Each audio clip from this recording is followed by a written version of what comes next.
అందరికీ నమస్తే. Welcome to my channel. ఈరోజు మనకు తోటకూర ఎక్కువగా ఉన్నప్పుడు ఎప్పుడు పప్పుతో కాకుండా ఇలా మొత్తం తోటకూరతోనే కర్రీ ప్రిపేర్ చేసుకుంటే చాలా టేస్టీగా ఉంటుంది అండ్ హెల్తీ కూడా చాలా మంచిదండి. తోటకూర అంటే ఇష్టం లేని వాళ్ళు కూడా ఇలా చేస్తే అన్నం మొత్తం వద్దనకుండా మొత్తం తోటకూర కర్రీతోనే తినేస్తారండి. ఇలా ఒకసారి ట్రై చేసి చూడండి, మీకు కూడా నచ్చుతుంది. ఈ వీడియో కంప్లీట్గా చూడండి. మీకు నచ్చినట్టయితే please subscribe my channel and నచ్చితే ఒక లైక్ కూడా చేయండి, షేర్ కూడా చేయండి. మీకు నచ్చితే ఒక కామెంట్ కూడా చేయండి. ఇప్పుడు లేట్ చేయకుండా మనం వీడియోలోకి వెళ్దామండి. ఇప్పుడు ఒక ప్యాన్ తీసుకొని దానిలో ముందుగా కొంచెం ఆయిల్ వేసుకోండి. ఆయిల్ బాగా హీట్ అయ్యాక దీంట్లో 1/2 స్పూన్ ఆవాలు, 1/2 స్పూన్ జీలకర్ర, శనగపప్పు. ఇక్కడ శనగపప్పు కొంచెం ఎక్కువగానే వేసుకోండి, బాగుంటుంది. ఒక బిగ్ సైజ్ ఆనియన్ బాగా సన్నగా కట్ చేసి వేసుకోండి. 2-3 పచ్చిమిర్చి, కొంచెం కొత్తిమీర, కరివేపాకు అన్నీ వేసుకొని బాగా ఫ్రై చేసుకోండి ఆయిల్లో. ఈ ఆనియన్స్ అన్నీ బాగా మెత్తపడే వరకు వేయించుకోండి. ఇప్పుడు దీనిలో 1/2 స్పూను పసుపు, ఒక 1 స్పూన్ 1/2 స్పూన్ అల్లం వెల్లుల్లి పేస్ట్ కూడా వేసుకొని అల్లం వెల్లుల్లి పేస్ట్ స్మెల్ అంతా పోయే వరకు బాగా వేయించుకోండి.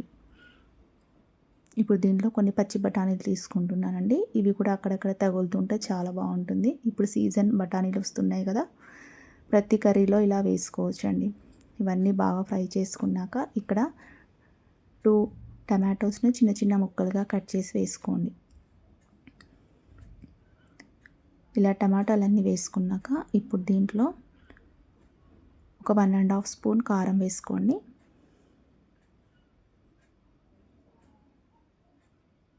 ఒక 1 స్పూను ఉప్పు కూడా వేసుకోండి. ఉప్పు కారం అన్నీ మీకు సరిపోయేటట్టు వేసుకోండి. వేసుకొని ఇవన్నీ ఒకసారి బాగా కలుపుకోండి. ఇదంతా బాగా కలుపుకున్నాక ఇప్పుడు మూత పెట్టుకొని మంటను మీడియం టు లో ఫ్లేమ్లోకి అడ్జస్ట్ చేసుకుంటూ ఈ టమాటాలన్నీ మెత్తపడే వరకు బాగా ఉడికించుకోండి.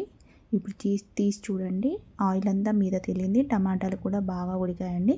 ఇక నేను ముందుగా తోటకూరను క్లీన్ చేసి బాగా వాష్ చేసుకున్నాను. ఇప్పుడు దాన్ని కూడా సన్నగా కట్ చేసి దీంట్లో వేసుకుంటున్నానండి.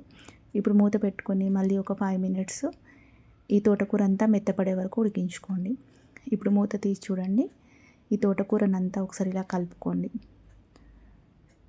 మళ్ళీ మూత పెట్టుకొని మళ్ళీ ఒక 5 మినిట్స్ ఇదంతా బాగా ఉడికించుకోండి.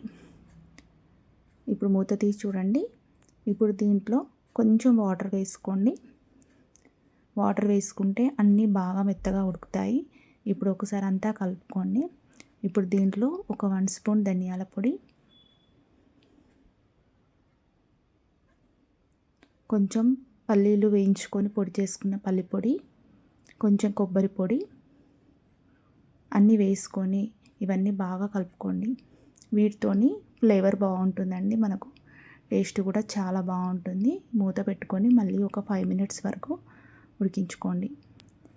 మూత తీసి చూడండి, ఒకసారి అంతా బాగా కలుపుకోండి. ఇప్పుడు చివర్లో